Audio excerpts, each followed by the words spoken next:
만나서 반갑습니다. 바리스타 박승규입니다. 이번 영상편은 보급형 에스프레소 머신 편입니다. 제가 아주 특별한 게스트분을 초대했는데요. 저희 구독자분들에게 인사 한번 부탁드리겠습니다. 네, 또 뵙게 되어서 영광입니다. 저는 두리트레이딩의 유태현입니다. 반갑습니다. 네, 반갑습니다. 네. 저희 채널에 그냥 소유하시는 것도 저는 괜찮다고 생각을 하는데 네. 일단 우리가 보통 이제 머신을 이제 나눌 때 세 가지로 나누잖아요. 네. 네. 엔트리, 그리고 미들, 하이엔드 이렇게 총 세 가지로 나뉘게 되거든요. 네. 가장 큰 차이점은 무엇이라고 생각하는지 궁금합니다. 일단 이 부분에 있어서는 엔지니어의 관점으로 먼저 얘기를 좀 드리겠습니다. 엔지니어의 관점으로 첫 번째, 보일러의 방식을 들 수 있어요. 보일러의 방식이 열교환 방식의 일체형 보일러냐 아니면 독립형 보일러냐를 들 수 있는데, 통상적으로는 뭐 엔트리 레벨 혹은 미들레인지 레벨의 등급에서는 일체형 보일러를 주로 쓰는 편이고, 그리고 하이엔드 레벨에서는 독립형 보일러를 주로 쓰는 편이죠. 그리고 들어가는 보일러의 재질도 차이가 있을 겁니다.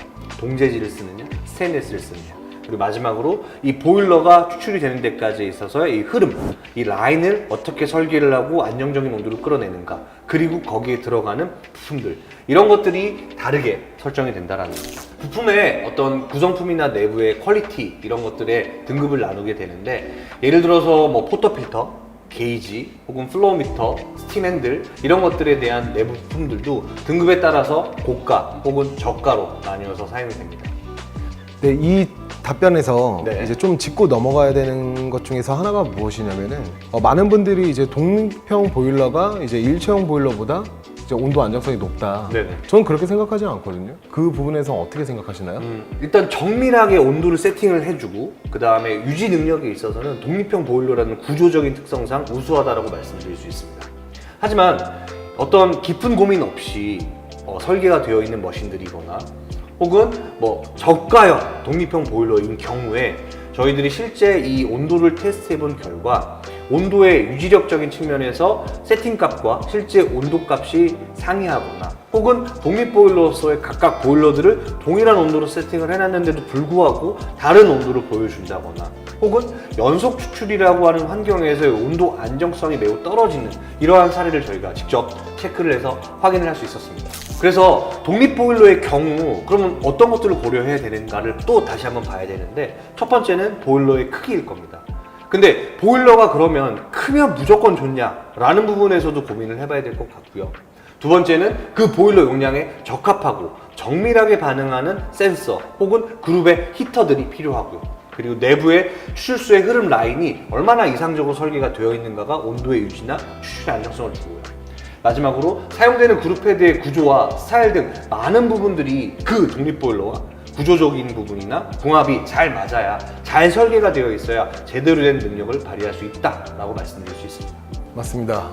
어쨌든 그 많은 소비자분들께서 이제 독립형 보일러가 무조건 좋다 이런 생각을 좀 안 하셨으면 좋겠다라는 네네. 마음을 좀 가지고 있고요. 다만 이제 어쨌든 원보일러 형태가 이제 하이엔드 독립형 보일러보다 어쨌든 온도 안정성에서 이제 부족하다라는 건 있어요. 네. 어느 정도 이제 타협을 해야 되는 거 아닐까라는 생각을 하게 되거든요. 네네. 이 부분에 대해서 어떻게 생각하시는지 궁금합니다. 일단은 하이엔드 모델 그리고 혹은 뭐 미들급 모델에 비해서는 당연히 온도는 들쭉날쭉할 수밖에 없는, 그 부분은 타협을 해야 되겠죠. 다만 이러한 비교 대상을 다른 등급이나 다른 레벨이 아니라 엔트리급으로만 좀 한정해서 엔트리들끼리의 어떤 비교를 해본다고 한다면 그 모델들 사이에서도 정밀성과 지속성에서의 능력치는 분명히 존재합니다. 커피를 전문적으로 오랫동안 공부하신 분들도 엔트리 머신을 구매하면 뭐 거기서 거기다 라고도 말씀을 주시는 분들이 계시죠. 이러한 차이를 우리가 알 수 있는 것들이, 첫 번째, 스케이스 포터필터나 플루크 온도계 등 전문 계측 장비가 있다면 바로 육안으로 활용이 가능합니다. 계측을 해서. 하지만 이러한 게 없다고 해도 이거는 확인이 가능하죠. 예를 들어서 추출하기 전에 열수를 흘린다는 측면에서도 확인이 가능한데요. 추출 초반부에 과도한 온도의 열수가 오랫동안 끓는 물이 막 나와서 막 스팀까지 나오는 경우가 있는데, 이런 것들이 있다면 온도의 안정성이 매우 떨어지는 모델이라고 볼 수 있죠. 하지만 같은 엔트리 머신이라도 머신 컨디션에 맞게 스팀 보일러의 압력을 세팅하고 사용 주기의 사이클을 잘 맞춰서 사용만 한다면 높은 수준의 온도의 안정성을 보여줄 수 있습니다. 그렇게 답변하시는 것을 보니까 우리 페마사의 2985은 네. 좀 다르다 이런 말씀을 하시는 것 같아요. 네.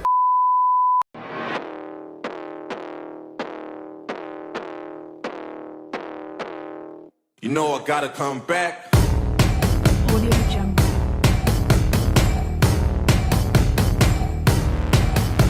Back. Back. Back. Audio Jungle. Back. Back. Back. 우리가 298 업은 이제 엔트리급에서 추천 안정성이나 이런 모든 면에서 이제 우월하다 이렇게 많은 사람들이 이제 평가를 하고 있는데 왜 그런 거죠? 네, 뭐 꼭 저희 회사 제품이라서가 아니라 페마라고 하는 어떤 브랜드는 전 세계 커피 산업을 선도하는 기념비적인 회사로서 전 세계 모든 커피 머신 회사를 통틀어서 가장 폭넓은 라인업의 제품들을 생산을 하고 있습니다. 먼저 반자동 머신에서는 엔트리, 미들, 하이엔드 라인업을 다 생산을 하게 되고요. 전자동 머신 같은 경우에도 스펙별, 성능별, 옵션별, 가격별, 뭐 사업 업장별 이런 다양한 어떤 옵션별로 나누어서 총 40여 가지 이상의 제품을 생산을 하고요. 그리고 이렇게 넓은 스펙트럼의 제품군을 커버하면서 그라인더까지 자체 생산하는 회사는 전 세계 커피 머신 회사 중에 뭐 페마가 유일하지 않나 이렇게 생각을 하게 됩니다. 그리고 질문 주셨던 엔트리급 보급형 머신에 대해서 생각을 해보자면 가격이라는 카테고리 안에서 페마의 경우 298이 가장 대표적인 모델인데 언급해주신 엔트리급에서의 브랜드 가치성이라고 한다면 298은 1998년 최초 출시되어 지금까지 계속 판매되는 중으로 오랜 역사와 그에 따른 판매량, 그리고 전 세계의 시장 보급률을 들 수 있습니다. 아마 전 세계적으로 가장 많이 판매가 된 상업용 커피 머신이 바로 페마 298이라는 것이죠. 그 사실 자체가 이 가치를 입증하지 않나 생각이 들고요. 그러한 가장 많은 판매가 된 이유를 크게 세 가지 정도로 들 수 있을 것 같습니다. 첫 번째는 가격이고요. 두 번째는 안정성이고, 세 번째는 편의상 이렇게 들 수 있는데요. 먼저 가격적인 측면에 보자면 페마 298은 시장 상황에 맞춰서 지속적으로 가격을 인하해 왔습니다. 지금은 판매처에 따라서 300만 원 중후반대면 이 머신을 구입할 수 있는 가격대에 포지셔닝이 되어 있고요. 이렇게 되면 사실상 하이엔드 머신을 찾는 고객이 아니라고 한다면 굳이 금액적인 문제로 중고 커피 머신을 고민하실 필요가 없이 합리적인 금액대까지 진입을 하게 된 것이죠. 그리고 두 번째로 안정성이라는 부분도 좀 설명을 드려야 되는데, 제가 말씀드리고 싶은 안정성은 추출에 관련돼서 안정적이다 이런 부분보다는 내가 과연 이 머신을 구매해서 오랜 기간 잘 사용할 수 있느냐 이런 부분일 겁니다. 제가 앞서 설명드렸던 대로 오로지 낮은 가격이라는 포커스에만 집중이 되어서 제대로 검증도 안 된 신생회사의 제품을 구매한다든지, 그렇게 되면 구매했던 구매자들에게 그 피해가 오롯이 돌아가게끔 밖에 될 수가 없거든요.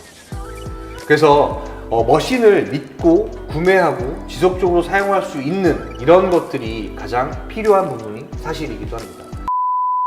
그래서 298은 머신뿐만이 아니라 이 머신에 들어가는 부품의 수급 또한 상당히 안정적으로 공급이 가능하다는 것이죠. 그렇다면 지금 부품이 안정적으로 공급이 가능하다고 말씀을 하셨는데 자체 생산을 하는 건가요? 네네. 네. 왜냐면은 지금 자체 생산을 하지 않고 아웃소싱을 하는 곳에서 문제가 된 것들이 조금 있거든요. 그렇기 때문에 아웃소싱 업체를 이용한다고 하면 그 아웃소싱 업체가 다른 데로 바뀐다고 하면 그 머신 스펙은 아예 달라지는 거라고 저는 생각을 하고 있거든요. 커피 머신에서 가장 중요한 핵심 부품이 보일러라고 얘기할 수 있죠. 근데 이 보일러를 외부에서 아웃소싱해서 가지고 오게 되면 만들어진 보일러에 여러 가지 라인들, 파츠들, 뭐 플로우미터 등 여러 가지 부품들을 끼워 맞출 수밖에 없는 게 사실상 사정이죠. 하지만 이 보일러를 자체 생산을 하게 된다면 자사의 여러 가지의 부품들의 내부 동선의 규격에 맞게 최적화된 어떤 설계가 가능하다는 것이죠. 메인보드, 펌프, 플로우미터 등 핵심 부품들 또한 자사에서 공용품이 아닌 자체 제품으로 최적화된 부품을 사용하고 있기 때문에 이러한 사실은 머신을 구매하시는 고객들에게 믿고 이 머신을 구입할 수 있겠다, 구매의 안정성을 제공하게 되는 것이고, 이는 신뢰감이 매우 높기 때문에 고객분들이 많이 추천도 해주시고 본인이 직접 사용을 하시게 되는 것이죠. So come and fuck my life up, baby, fuck my life up. 지금 그 답변에서 포인트는 이제 저렴한 금액은 저렴한 성능을 가지고 있지 않다.